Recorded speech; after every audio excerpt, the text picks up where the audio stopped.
நீதிமொழிகள் அதிகாரம் 7.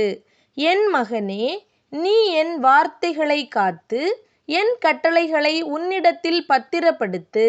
என் கட்டளைகளையும் என் போதகத்தையும் உன் கண்மணியைப் போல் காத்துக்கொள். அப்பொழுது பிழைப்பாய். அவைகளை உன் விரல்களில் கட்டி அவைகளை உன் இருதய பலகையில் எழுதிக்கொள். இச்சக வார்த்தைகளை பேசும் அந்நிய பெண்ணாகிய பரஸ்திரீக்கு உன்னை விலக்கி காப்பதற்காக ஞானத்தை நோக்கி நீ என் சகோதரி என்றும் புத்தியை பார்த்து நீ என் இனத்தாள் என்றும் சொல்வாயாக.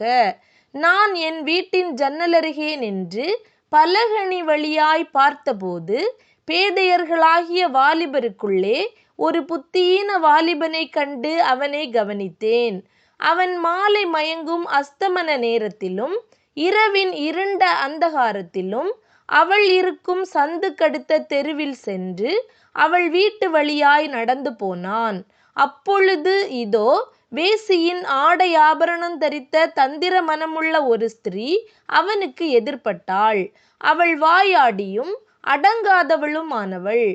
அவள் கால்கள் வீட்டிலே தரிக்கிறதில்லை. சிலவேளை வெளியில் இருப்பாள், சிலவேளை வீதியில் இருப்பாள், சந்துகள் தோறும் பதிவிருப்பாள்.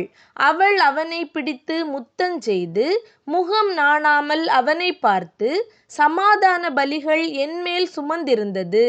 இன்றைக்குத்தான் என் பொருத்தனைகளை நிறைவேற்றினேன். ஆதலால் நான் உன்னை சந்திக்க புறப்பட்டு உன் முகத்தை ஆவலோடு தேடினேன். இப்பொழுது உன்னை கண்டுபிடித்தேன்.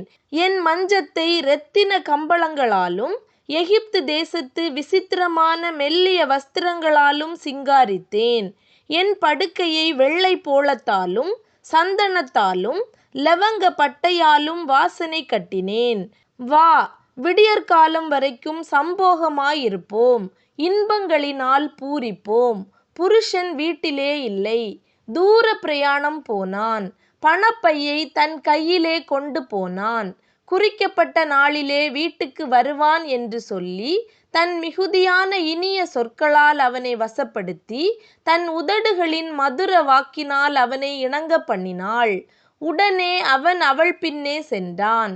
ஒரு மாடு அடிக்கப்படும்படி செல்வது போலும், ஒரு மூடன் விலங்கிடப்பட்டு தண்டனைக்கு போவது போலும், ஒரு குருவி தன் பிராணனை வாங்கும் கண்ணியை அறியாமல் அதில் விழ தீவிரிக்கிறது போலும் அவளுக்கு பின்னே போனான். அம்பு அவன் ஈரலை பிளந்தது.